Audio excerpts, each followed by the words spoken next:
Hey, how's it going, guys? This is Twister, and today I'm bringing you a brand new GTA 5 online video, and this is going to be more of a tip video that will hopefully help you make the most of your GTA 5 and online experience, especially whilst playing in first person, because with the latest Christmas DLC update, I believe a major additional feature went unnoticed, and that was a brand new set of first person and I guess just control sensitivities and different aiming options. So I'm going to hopefully break these down for you and make sure you guys understand what these are, because there's a lot of these that will make your playing experience a lot better than what it previously was, because when the first person mode was introduced, it changed the game completely and it was so amazing. However, the execution of especially the aiming, it did feel a lot clunky. However, with a lot of new settings, a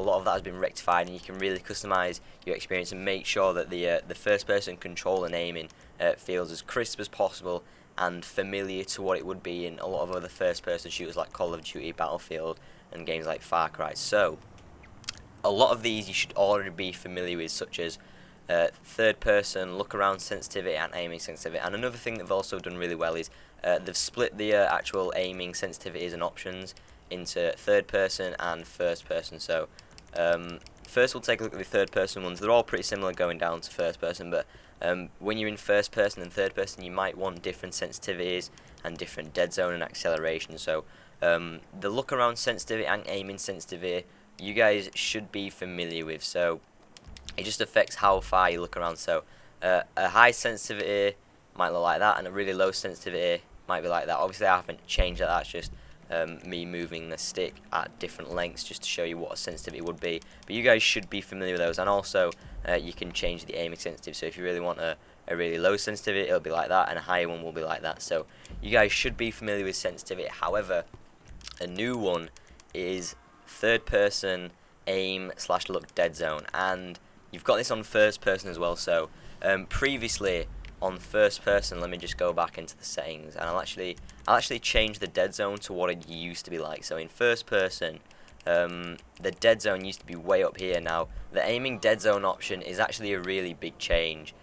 So when this is set to max, it means you have to actually move your stick quite a long way before you'll actually get any movement translated onto your screen.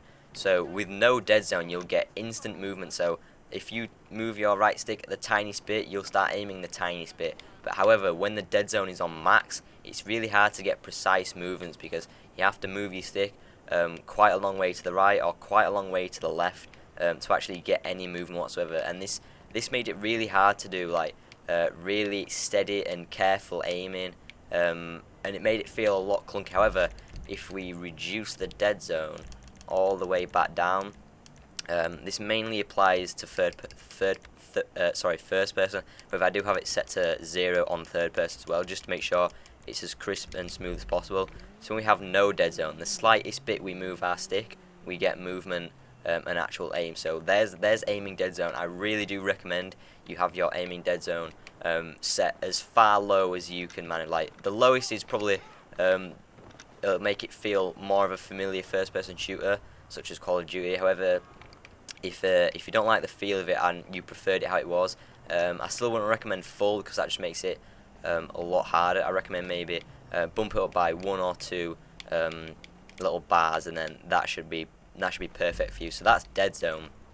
Have it set to nothing on the first person and third person, and also the look acceleration. So previously this was quite low, so it takes quite a while for the aiming speed to get up to full speed, which means it's accelerating quite slowly. As you guys can see, it starts off really slow and then it gets a bit faster, which again, this used to be previously really slow, which I wouldn't recommend. It does make it a lot harder to aim, especially because it just starts off slow and then it increases in speed, and it can really mess up your aim. So I don't have it on full. However, you guys might want it near full. I recommend anything above halfway, because if it's on full, then it might be a little bit too fast just to manage, especially in third person. If it's on full in third person, that might be a little difficult to manage. So I usually have it on about 2/3 of the way across or 3/4. So that's how I prefer my acceleration. So I'll put it back up on, put it back down to about there on first person. That's what I feel best manageable.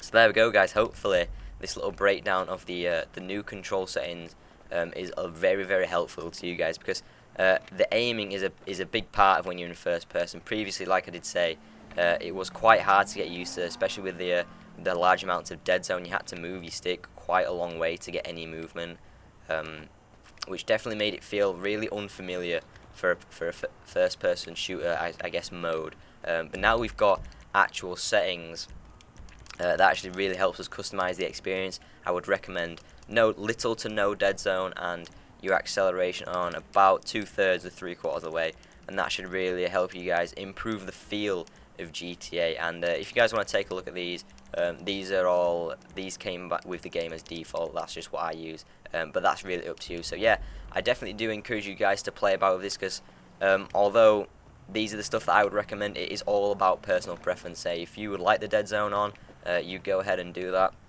It's obviously your personal preference, and you're customizing your GTA experience to the way you want to play it. So yeah, hopefully you guys have enjoyed the video.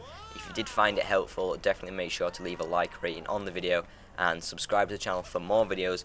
And yeah, with that being said, I'll hopefully see you all in my next video. See you later, guys.